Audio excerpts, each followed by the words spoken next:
ഞാൻ ഈ ഒരു മസാലയൊക്കെ ചേർത്തിട്ട് ഇത് അടുപ്പിൽ വെച്ചിട്ട് വേവിക്കാനായിട്ട് വെക്കട്ടോ. വെന്ത് കഴിഞ്ഞിട്ടുണ്ട്. വെന്ത് കഴിഞ്ഞിട്ട് ഞാൻ തുറന്നു നോക്കി. അപ്പോൾ ഇത് എങ്ങനെയാണെന്ന് വിചാരിക്കുന്നുണ്ടാവില്ലേ?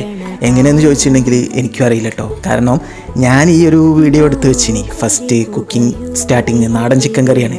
അതിൻ്റെ എല്ലാ സംഭവങ്ങളും ചേർത്ത് കുഴച്ച് അത് അടുപ്പിലോട്ട് വെക്കണ ഒരു ഷോട്ട് വേറെ ഒരു ഷോട്ടേനി. അങ്ങനെ അത് അടുപ്പിൽ വെച്ച് തിളച്ചതാ ഈ രണ്ടാമത്തെ ഷോട്ട് വന്നപ്പോത്തിന് അതും അതിലുണ്ട്. ഞാൻ എഡിറ്റ് ചെയ്യാൻ നോക്കുമ്പോൾ ആ ഒരു ഫസ്റ്റ് ഷോട്ട് കാണുന്നില്ല കേട്ടോ. ഏകദേശം ഒരു 4 മിനിറ്റോളം ഉണ്ടാവും മസാല ഇടുന്നതും ചിക്കൻ ഇടുന്നതൊക്കെ. എങ്ങനെ സംഭവിച്ച് എന്നെ ക്യാമറ ചതിച്ചതാണോ എൻ്റെ ഫോണിന്ന് മിസ്സായതാണോ ഒന്നും മനസ്സിലാവണില്ല. എന്തായാലും ചിക്കൻ കറി ഇതാണ് കേട്ടോ. നല്ല അടിപൊളി നാടൻ ചിക്കൻ കറിയാണ്, നല്ല ടേസ്റ്റിയാണ് കേട്ടോ.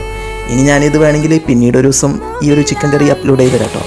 പക്ഷേ പിന്നീട് ഉണ്ടാക്കുമ്പം ഇത് ഇതുപോലെ പെർഫെക്റ്റ് ആവുമോ എന്നറിയില്ല അല്ലേ. പക്ഷേ ആ ഷോട്ട് മിസ്സായി പോയപ്പം അതൊരു ഫീലിംഗ്. കാരണം നമ്മൾ അത്രയും നേരം എഫേർട്ട് എടുത്ത് ഉണ്ടാക്കിയല്ലേ. എന്തായാലും നമ്മൾ തളർന്നില്ല കേട്ടോ. കിട്ടിയ ഭാഗത്ത് കണ്ട് അതങ്ങോട്ട് അഡ്ജസ്റ്റ് ആക്കുക. അല്ല അപ്പോൾ എന്താ ചെയ്യുക, അത് തന്നെ.